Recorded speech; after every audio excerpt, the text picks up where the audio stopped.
vamos abrir nossas Bíblias em João, capítulo 4. João, capítulo 4. Eu vou ler a partir do versículo 31. A partir do versículo 1.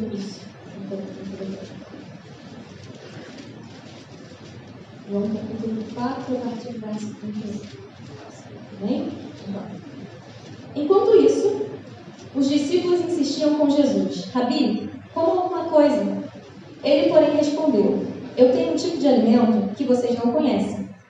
Os discípulos perguntaram uns aos outros: Será que alguém lhe trouxe comida? Então Jesus explicou: Meu alimento consiste em fazer a vontade daquele que me enviou e em terminar a sua obra. Vocês não costumam dizer: Ainda faltam 4 meses para a colheita? Mas eu lhes digo: despertem e olhem em volta. Os campos estão maduros para a colheita. Espírito Santo, eu sou tua, e aqui eu declaro minha total dependência do Senhor, que não haja nenhum acréscimo da minha parte, que não haja nenhuma subtração. A igreja é tua, a palavra é tua, eu sou tua, faça como o Senhor quiser. Não pode se sentar, que bom que você veio, que bom que você está hoje aqui. Estou com uma tosse que não me deixa já faz mais de um mês, mas vamos lá. E eu tenho uma palavra de Deus para ministrar para a sua vida hoje. Não olhe para mim. Como o nosso pastor falou, eu sou só um instrumento. A palavra é de Deus e Ele faz como Ele quiser. Amém? Ouvi o meu Senhor bater a porta e o meu coração queimou. Ouvi o meu Senhor bater a porta e o meu coração queimou. Eu não vou parar, gastarei minha vida aos teus pés.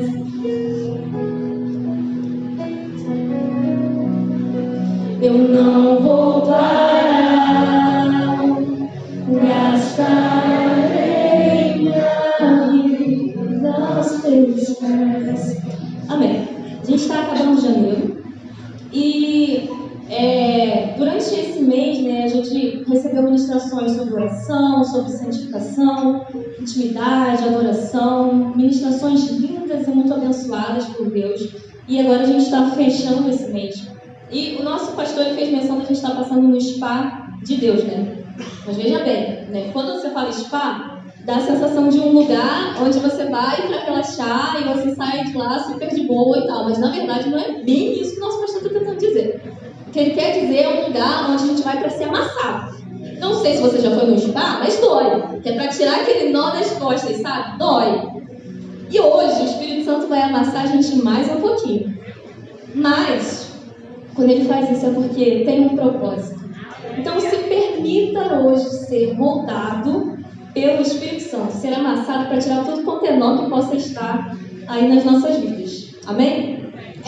No domingo passado, a Adelane ela ministrou também no João 4, mas ela falou mais na direção sobre adoração. E o versículo que a gente começou a ler, põe o versículo 31, por favor. Ele começa falando, enquanto isso. E aí você pode pensar, enquanto isso, o quê? Bom, se você estava aqui no domingo passado, se você é um cristão, você provavelmente conhece esse capítulo e você provavelmente conhece essa história. Jesus ele estava na Judéia com seus discípulos e começam alguns boatos ali, falando, olha, estão falando que você está batizando mais que João Batista. E aí Jesus pega os seus discípulos, reúne os seus discípulos e fala, bora para Galileia. E aí, nesse caminho para Galileia, a Bíblia fala que ele precisava passar por Samaria e parar em Samaria. Jesus então Jesus estava cansado da viagem, seus discípulos também.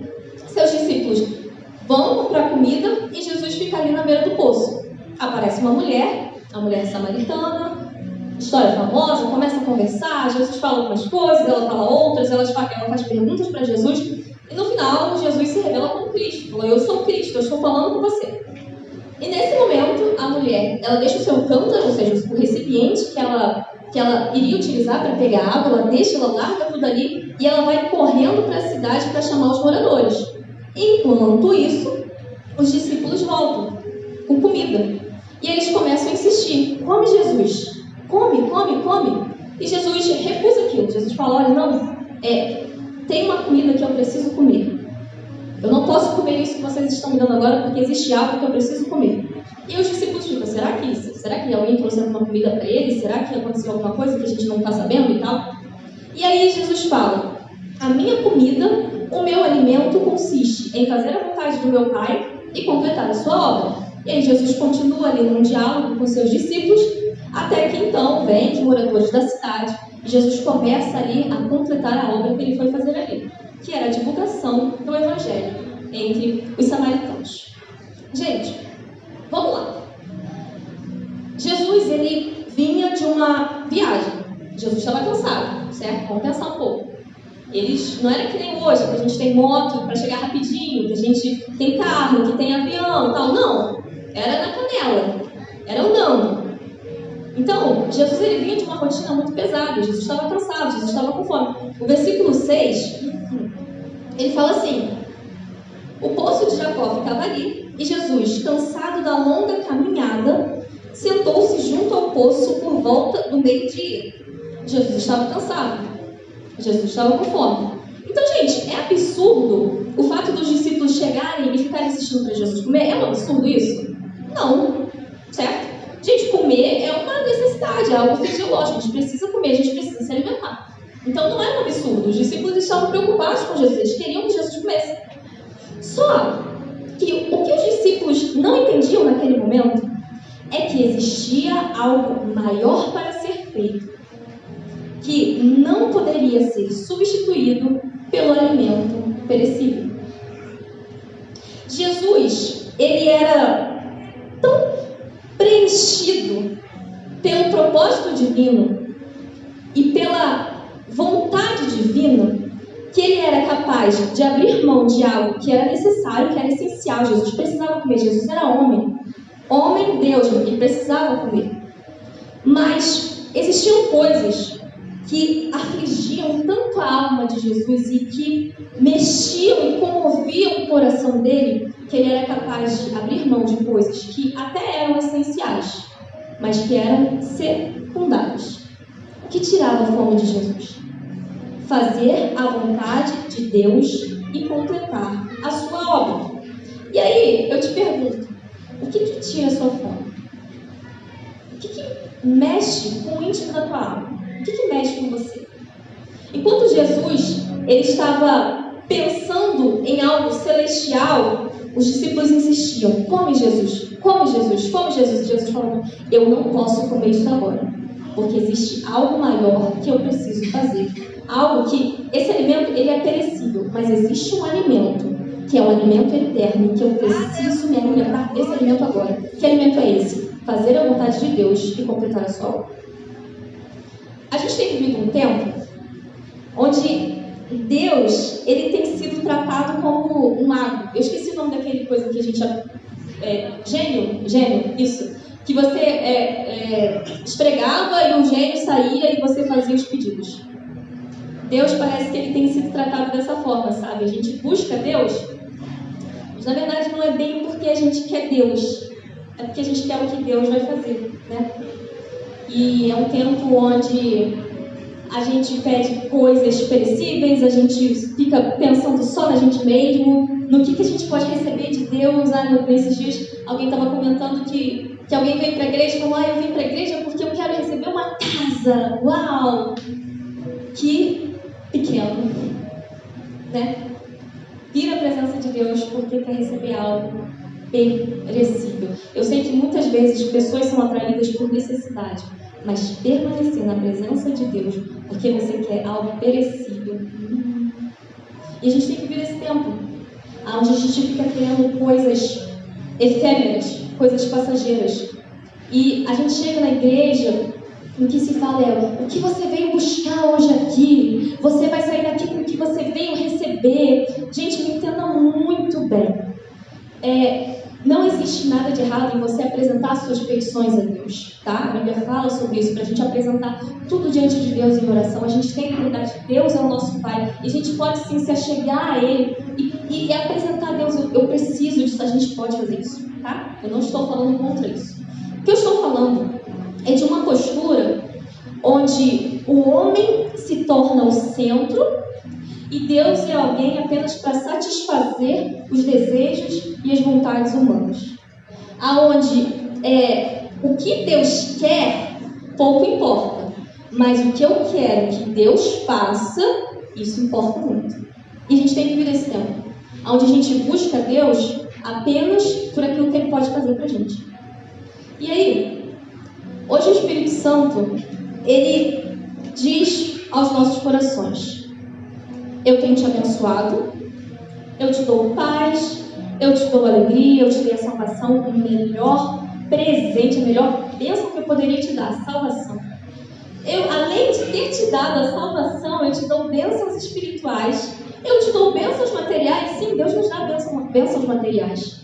Mas Ele pergunta: e o que você tem me dado de volta? E o que eu tenho recebido de você? Hoje eu estou aqui para dizer: pare de buscar apenas o que você pode receber de Deus e comece a se envolver na obra e entregar aquilo que Ele demanda de você. Nós não somos sanguessugas que apenas vem para sugar. Sabe aquela pessoa que só te procura quando precisa de você? Imagina Deus olhando pra gente e falando: cara, tu só me procura quando tu quer alguma coisa, né? Mas tu não é capaz de dar nada pra mim. E hoje o Espírito Santo, Ele vai ministrar sobre isso nos nossos corações. Jesus, Ele estava imensamente preenchido pelo propósito de Deus. De forma que existiam alguns momentos, a Bíblia fala que tinham momentos que os discípulos não tinham tempo para comer, eles não tinham tempo para dormir, porque a rotina deles era uma rotina muito pesada.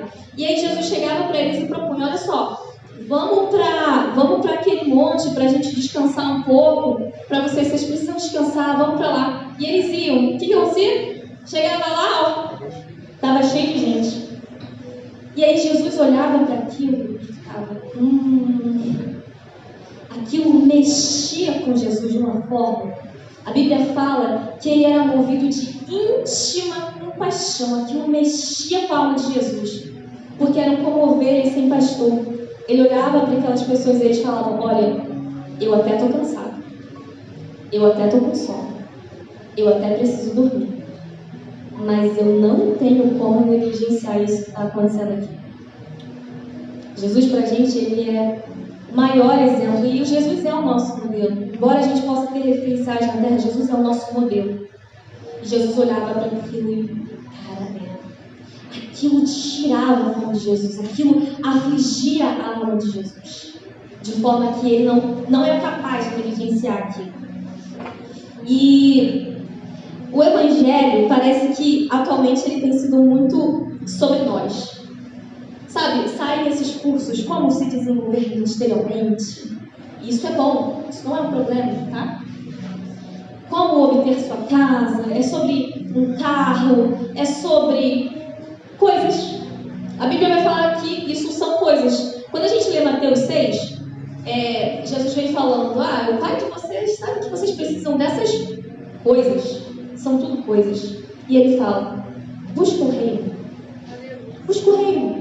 Que essas coisas vos serão acrescentadas.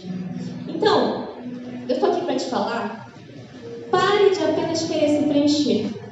Porque parece que a gente vem na igreja e a gente se alimenta, e a gente vai ficando obeso. Aí a gente chega lá fora, tem alguém definhando. E a gente está cheio, a gente está obeso, mas a gente não é capaz de: deixa eu dar um pouquinho para você do que eu tenho. Deixa eu dar um pouquinho para você do que eu recebi. Jesus, nesse episódio do poço, Jesus estava com sede. Mas apesar de estar com sede, Ele estava oferecendo água. Primeiro ele chega, pede. Cara, Jesus é muito intencional. Eu amo Jesus. A forma como Ele faz para se aproximar das pessoas. Ele chega e me dá um pouquinho dessa água. E aí conversa vai, conversa vem, e ele passa a oferecer, porque ele vê que aquela mulher estava sedenta. E aí ele olha e fala, eu tenho algo para oferecer a essa mulher. E muitas vezes não, nós somos crentes, nós sempre temos algo para oferecer. Ou devemos ter sempre algo para oferecer. E pessoas chegam até nós sedentas, esperando uma palavra, esperando ouvir uma coisa. E a gente às vezes não é capaz de pegar daquilo que a gente recebeu e dar um pouco. A gente tem sido, e eu me incluo, muito egoísta. A gente vem, poxa, ar-condicionado, legal, e a gente está aqui, muito bom, glória a Deus, e a gente canta, e é muito gostoso. E lá fora está um caos. Lá fora tem famílias sendo destruídas. Lá fora tem jovens morrendo, jovens entregues ao tráfico, meninas entregues à prostituição, adolescentes entregues às drogas. E a gente entra aqui e a gente se satisfaz na presença de Deus. Mas chega lá fora. E é como se a gente vivesse num fantástico mundo do crente. A gente não é capaz de compartilhar aquilo que a gente recebe. Alguém chega para procurar nossa ajuda, contando algum problema, e a gente fica, é difícil, né? É difícil. Cara, fala de Jesus. Tá aí a sua deixa, tá aí a sua oportunidade. E a gente fica, pois é difícil, né? Muitas coisas me encantam sobre Jesus. Jesus, ele é sensacional. Mas existe uma coisa em particular que me encanta sobre ele. Jesus, enquanto ele estava aqui nessa terra, ele tinha a natureza humana, mas ele também era 100% Deus. Mas percebam que Jesus, ele estava sempre apontando para o Pai. Ele não estava procurando exaltação para ele mesmo, embora fosse Deus. Ele estava sempre apontando para o Pai. O que eu recebi do meu Pai, eu estou falando para vocês. Tudo que eu falo para vocês, eu recebi do meu Pai. Pai, graças te dou. Pai, se for possível. Pai, bom é o Pai, bom é um que é Deus. Jesus, ele estava sempre apontando para Deus. Ele não estava ali querendo que as pessoas olhassem só para ele. Ele queria que as pessoas olhassem para ele e vissem Deus. Olhava para ele e via Deus. E assim precisa ser com a gente. As pessoas precisam olhar para você e elas não têm que ver o seu título de pastor. Elas têm que ver que você é um pequeno Cristo. Olhou para você, viu Deus. Olhou para você, viu Deus.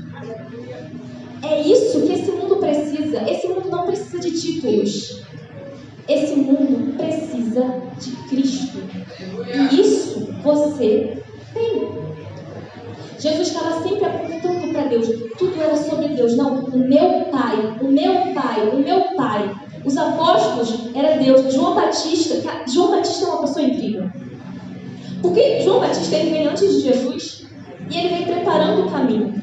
E aí chega um momento que João Batista ficou famoso, as multidões iam ouvir o João Batista.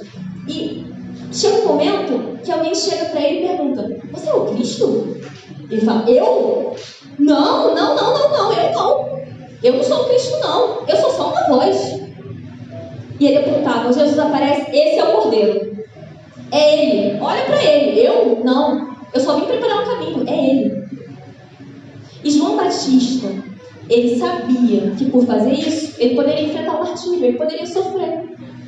Às vezes, fazer a vontade de Deus pode levar a gente à morte. Pode levar a gente a sofrer. A gente está disposto? Eu amo a história de Paulo, eu estou falando que eu amo tudo, porque realmente as histórias são incríveis. Paulo chegou um momento em que ele estava querendo ir para Jerusalém, se eu não me engano, e alguém tem uma visão.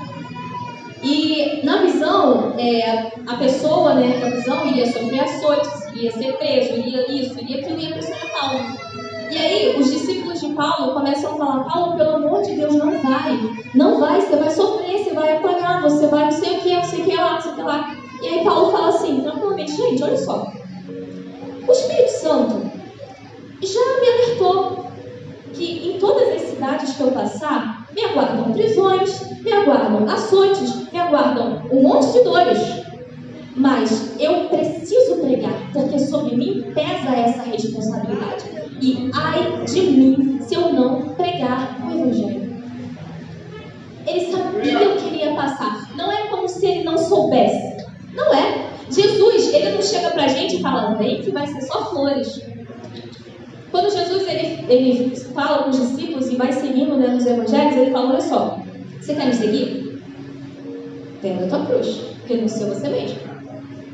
E essa é a proposta. A gente tem a chance de ser participante na obra de Deus. Ou de ser apenas alguém que vem, que se enche, que fica obeso e que não oferece nada para ninguém. Quem você quer ser? Quem você deseja ser no reino? Alguém que só recebe, que se alimenta só de coisas perecíveis? Ai, minha casa, ai, meu carro, ai, meu diploma, ai, meu não sei o que, ai, não, eu quero isso, eu vou na igreja hoje porque eu preciso buscar isso. Ou você quer ser alguém que, Deus, eis-me aqui, faça em mim e através de mim o que você quiser. Quem você quer ser na história? Alguém que só recebe? Ou alguém que entrega tudo? Paulo, ele sabia o que ele iria enfrentar, e muitos dos apóstolos também sabiam o que eles iriam enfrentar. Mas ainda assim, eles estavam dispostos a executar a obra e a missão de Deus. Hoje em dia, se fala, quando vai se evangelizar as pessoas, né? Na tentativa de atrair, é muito comum você falar, olha, entrega a tua vida para Jesus e você vai receber muitas bênçãos. Mas João Batista falava, se arrepende, sua víbora. E enchia, gente, era cheio. E as pessoas ficavam, meu Deus, eu preciso ser batizado, eu preciso me arrepender. Mas hoje em dia parece que é uma tentativa de embelezar. Gente, o Evangelho não precisa disso. Não precisa. A gente precisa falar apenas a verdade. Talvez você esteja se perguntando, de que obra você está falando? O texto, ele continua, esse texto de João 4 que a gente leu. E no final, a mulher volta, e voltam com ela os moradores da cidade. E aí Jesus começa a anunciar o Evangelho e a falar àqueles moradores sobre as boas novas. Essa é a obra, anunciar o Evangelho. E a gente sabe disso, né? A gente, crente, a gente sabe que essa é a obra. Mas por que a gente tem negligenciado tanto isso? A gente sabe o que a gente precisa fazer, mas a gente não faz. A gente se contenta em viver nossa vida com Deus, em fazer nosso devocional e a obra de Deus. E a missão de Deus. Aí você talvez está pensando, mas eu sou obreiro na casa do Senhor, eu chego 7 horas da manhã, eu abro a igreja, eu venho cedo para o ensaio, eu toco. Não é disso que eu estou falando. Quando a gente lê a Bíblia e a gente vai de Gênesis a Apocalipse, a gente percebe que tem todo um enredo, tem toda uma história. E dentro dessa história existe uma missão sendo contada. E Deus usando pessoas para executar essa obra. Perceba que não é sobre as pessoas. É sobre Ele e sobre a obra dele. Observe que mesmo quando alguém recebe alguma coisa, aquilo servia a um propósito maior, que era apontar para ele. Lázaro, ele é ressuscitado por Jesus. E o que acontece no final? As pessoas veem a ressurreição de Lázaro e glorificam a Deus e passam a crer em Deus. Então, existe uma obra e existe uma missão sendo executada. E Deus deseja usar cada um de nós para executar essa missão. Mas entenda que não é sobre mim e não é sobre você. Nós não somos o centro de nada, como diriam alguns pregadores por aí. Nós não somos o centro. Nós somos apenas uma pequena parte. E que coisa gloriosa ser uma parte da história de Deus. Isso é muito bonito, gente, isso é muito belo. E a pergunta é, você vai ser participante dessa obra? Ou você vai continuar apenas apegado a coisas perecíveis? Até quando vai ser sobre o teu ministério? Até quando vai ser só sobre a tua família? Só sobre a tua casa? Só sobre você? Isso tudo é tão pequeno diante da obra que tem para ser realizada. É tão pequeno. Coisas perecíveis. Até quando a gente vai estar apegado a coisas que quando a gente morrer, vão ficar aqui. Juntando tesouros nessa terra. Até quando isso? Até quando os nossos testemunhos vão ser apenas sobre coisas materiais? Quando os nossos testemunhos vão passar a ser sobre as almas que a gente ganhou para Jesus? Sobre as pessoas que a gente evangelizou? Quando? Eu, sinceramente, me lembro de poucos testemunhos que foram... Gente, eu tenho um testemunho para contar. Hoje eu ganhei uma vida para Jesus. Sinceramente, eu lembro de pouquíssimos testemunhos sobre isso. Geralmente, e gente, por favor, me entenda bem, não é um problema você contar o testemunho de algo que fez na sua vida. O que eu estou falando é de uma inversão de valores, onde o que Deus faz, em termos de coisas perecíveis, parece que vem antes da obra dele, da grande obra dele que está sendo executado. Até quando? Aleluia! E como participantes a gente tem sido isso. Será que isso tira a tua fome? Será que isso te incomoda? Será que te aflige quando você vê que alguém está padecendo? Ou não, ou tipo, normal, já achei normal. Por exemplo, hoje a gente passou no baile de manhã. Será que isso ainda te incomoda? Será que quando você passa e você vê aqueles meninos ali, isso ainda te incomoda? Isso te aflige? Gente, é engraçado porque a gente quer que Deus ele se mova com as nossas necessidades, mas raramente a gente se move com aquilo que move o coração de Deus. A gente fica, Deus, eu preciso disso, Deus, tem misericórdia de mim, tá, não sei o quê. Aí de repente Deus chega e fala, olha só, eu preciso que você vá e fale para aquela pessoa isso, gente. Não, eu não. Raramente a gente se move com aquilo que move o coração de Deus. Tem sido tudo sobre nós mesmos, e eu me incluo nisso. Tem sido muito sobre a gente. E o texto continua. Versículo 35. Versículo 35.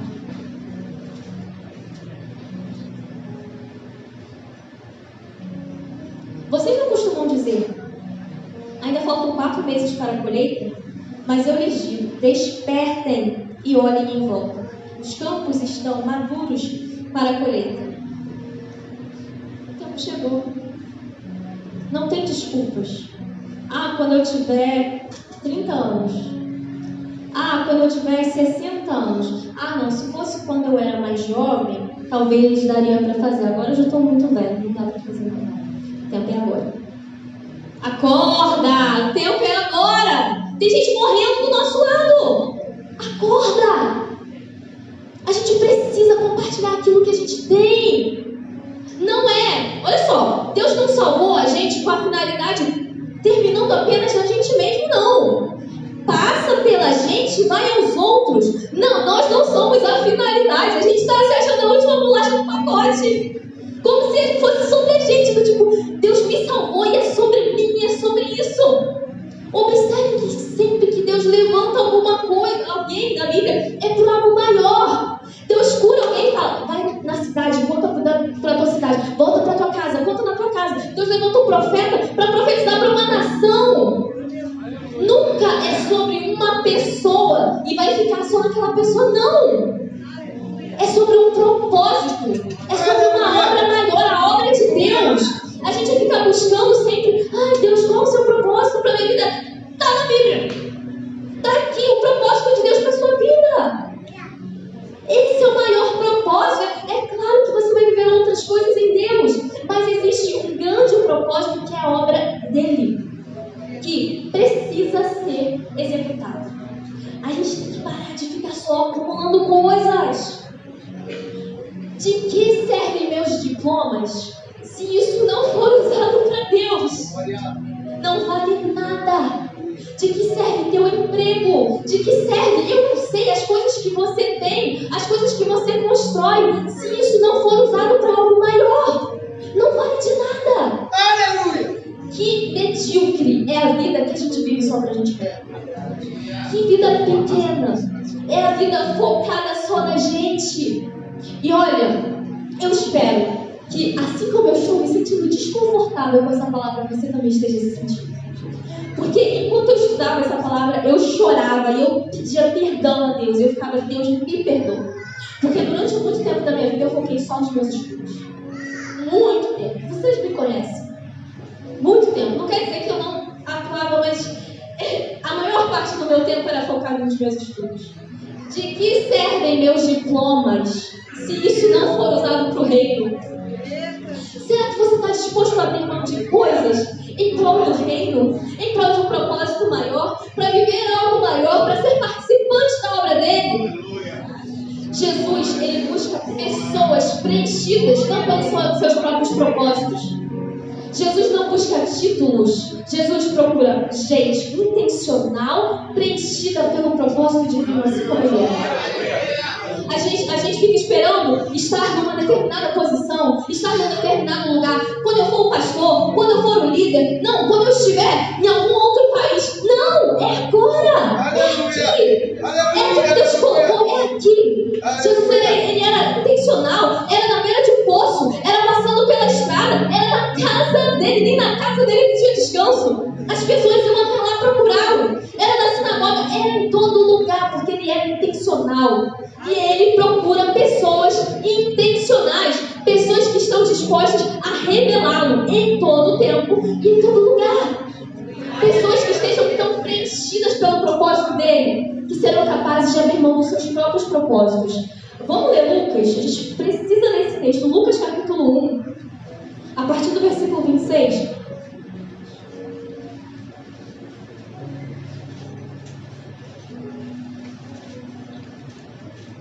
Vamos lá.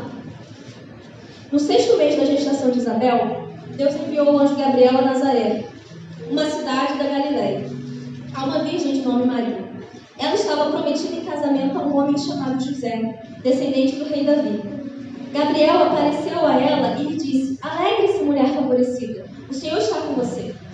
Confusa, Maria tentou imaginar o que o anjo quis dizer. Não tenha medo, Maria, disse o anjo, pois você encontrou favor diante de Deus. Ficará grávida e dará à luz um filho, e o chamará Jesus. Ele será grande e será chamado Filho do Altíssimo. O Senhor lhe dará o trono do seu antepassado Davi, e ele reinará sobre Israel para sempre. Seu reino jamais terá fim. Maria perguntou ao anjo: como isso acontecerá? Eu sou virgem. O anjo respondeu: o Espírito Santo virá sobre você, e o poder do Altíssimo a cobrirá com sua sombra. Portanto, o bebê que vai nascer será santo e será chamado Filho de Deus. Além disso, sua parente Isabel ficou grávida, em idade avançada. As pessoas diziam que ela era estéril, mas ela concebeu um filho e está no 6º mês de gestação, pois nada é impossível para Deus. Maria disse: sou serva do Senhor, que aconteça comigo tudo o que foi dito a meu respeito. E o anjo deixou. Essa história de Maria, ela é um tanto quanto curiosa. Eu imagino, eu não sei quantos anos Maria tinha, mas eu imagino que ela era jovem, talvez uns 20 anos, uns 25 anos, enfim, não sei. As mulheres se casavam mais jovens naquela época. E Maria estava noiva, Maria casada. Estava lá com os projetos dela, com os planos dela, quando de repente tudo muda. Chega um anjo para ela e fala: então, Maria, o negócio é o seguinte, você vai ficar grávida. Você vai dar à luz o Filho de Deus. E a forma como Maria reage a isso me encanta. Porque, como eu falei, Maria, jovem, Maria tinha planos, tinha os seus projetos, Maria estava noiva, Maria tinha toda uma história sendo escrita. Mas, observe aqui, em nenhum momento Maria vira para o anjo e fala assim: olha só, tá, tudo bem, mas eu tenho esse projeto. E aí, como é que vai ficar? Maria não faz isso. Maria, ela não chega e fala assim: olha só, eu tô noiva. Maria nem sequer cita o nome de José, gente, coitado do cara. Ela nem sequer cita o nome do noivo dele. Ela faz uma pergunta: como isso vai acontecer? Eu sou virgem. E aí o anjo explica: você vai ficar grávida do Espírito Santo. E ela fala: faça-se em mim como você quiser. Maria, ela entendia que melhor que viver a sua história era ser participante da história de Deus. Ela entendia que melhor do que chamar Deus e falar: Deus, vem e participa da minha história, era estar inserida na história de Deus. E por causa da postura dela, ela entra para a genealogia de Jesus. Mãe de Jesus. Gente, vamos lá. Será que Maria tinha dimensão do que isso representava? Porque o anjo chega para ela e fala: olha, ele vai perdoar os pecados das pessoas, ele vai ser chamado Filho de Deus, e eles aguardavam o Messias. Ela sabia que seria algo especial, ela sabia que seria algo grandioso. Mas será que ela tinha total noção do que aquilo representava? Será que ela tinha noção de que aquilo que estava sendo gerado dentro dela iria trazer salvação para nós que estamos aqui em 2022? Ela tinha noção do alcance que aquilo que estava sendo gerado dentro dela traria? Ela não tinha, gente, na mentalidade humana dela, mas ela estava disposta a abrir mão dos seus projetos, abrir mão dos seus planos, abrir mão da sua história para estar inserida na história de Deus. Cada um de nós, como cristãos, temos algo que o Espírito Santo semeou dentro da gente. Algo para trazer vida a outras pessoas. Notem que o que foi semeado em Maria não era sobre Maria. Era sobre a obra que Deus estava executando. Não era sobre Maria. Maria não era a finalidade. E o Espírito Santo, ele semeia coisas em nosso coração onde nós não somos a finalidade. É para trazer vida a outras pessoas. É para alcançar outras pessoas. O Espírito Santo está semeando em você. Não aborte aquilo que o Espírito Santo semeou em teu coração. Eu não sei o que foi, e eu espero que ele esteja comunicando com você agora. Talvez um projeto que você pensou um tempo atrás. Olha, eu vou levar quentinha para morador de rua. Olha, eu vou começar um projeto na minha escola de evangelização. Olha, eu vou reunir roupa para dar para morador de rua. Olha, eu vou visitar os órfãos e as viúvas. Olha, eu vou ali evangelizar os traficantes. Olha, eu não sei, eu vou marcar uma reunião de oração na minha casa e vou convidar os meus vizinhos. Eu não sei. Mas como cristãos, o Espírito Santo sempre coloca algo no nosso coração. E me permita falar uma coisa com muito carinho, com muito amor. Se não existe nada aí que o Espírito Santo implantou, preste atenção se você não está preenchido demais pelos teus próprios projetos, pelos teus próprios propósitos, e não está percebendo aquilo que o Espírito Santo está tentando semear dentro de você. Nós não somos a finalidade, gente. Nós somos participantes da obra de Deus. E olha, isso não diminui nosso valor. Na verdade, eu acho assim maravilhoso a gente fazer parte da história de Deus. Então, melhor do que pedir para Deus abençoar nossos planos e falar: Deus, me insere nos teus planos. Me insere na tua história. Me insere naquilo que você está fazendo. Me insere, eu quero ser participante dessa obra. Então, você tem algo dentro de você. A Bíblia fala que toda a criação geme e aguarda com expectativa pela manifestação dos filhos de Deus. Manifeste-se! Tem gente precisando. Se manifesta, faz alguma coisa. Ah, mas eu não sei falar. Abre a tua boca e deixa o Espírito Santo encher. Quantas vezes eu cheguei para falar para alguém com alguém, eu ficava assim. Às vezes o Espírito Santo te incomoda para você chegar até alguém. E às vezes não tem que falar nada, não, gente. Às vezes é só um abraço. Às vezes é só ouvir o que aquela pessoa tem para dizer, mas faça alguma coisa. Pare de buscar apenas coisas para você mesmo. E busque fazer algo para Deus. Busque entregar algo a Deus. Eu sei que essa palavra é chovendo molhado. Talvez ela não te empolgue, porque eu não vim aqui falar que você vai receber seu milagre hoje, não. Eu vim te perguntar: você vai ser participante da história de Deus? Você vai ser participante na obra de Deus? Deus, ele conta com a gente. E isso é glorioso demais. 2 Pedro vai falar para a gente aguardar e apressar a volta de Jesus. A gente quer muito que Jesus volte, mas a gente não quer a pressa, não. Como se apressa a volta de Jesus, gente? Completando a obra que ele começou. Como igreja, a gente precisa assumir nossa responsabilidade. Aguardar, sim, mas apressar também. Como é que apressa? Vou sair por aí que nem um doido evangelizando todo mundo para ver se Jesus volta logo. Assuma a responsabilidade como igreja. O que tem tirado a tua fome?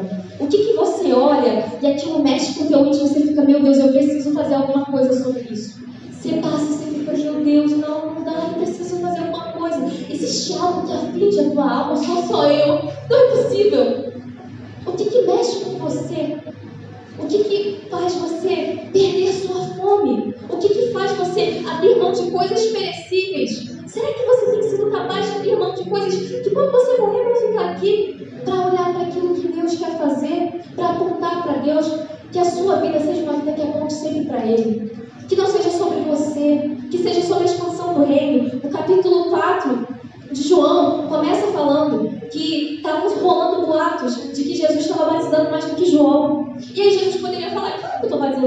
sou filho de Deus, embora Jesus mesmo não batizasse, que batizasse os discípulos, ele poderia falar, João que saiu daqui. Sabe o que Jesus faz?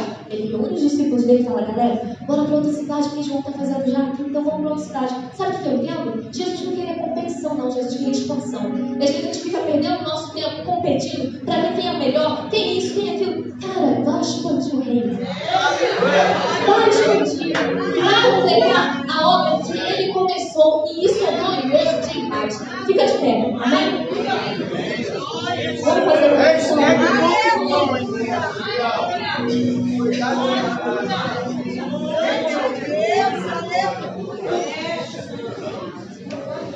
Eu vou cerrar meu peito, que não me dá descanso.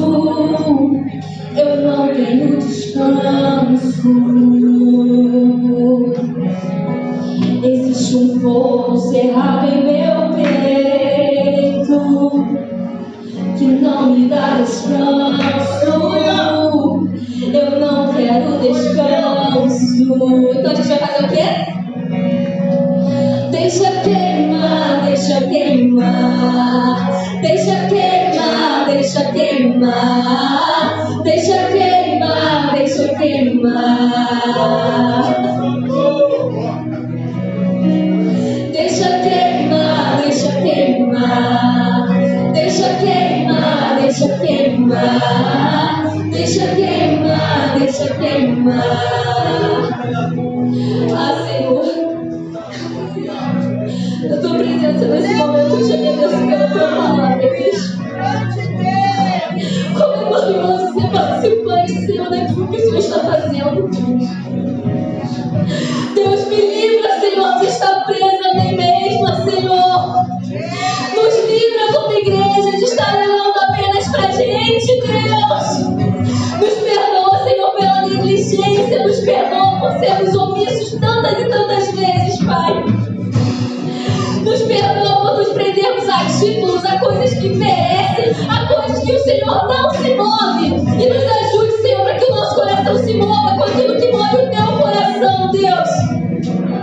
Que a gente venha se posicionar, Pai, e ser capaz de abrir mão dos nossos projetos, dos nossos propósitos, daquilo que às vezes a gente levou muito tempo construindo em prol de algo maior, Pai.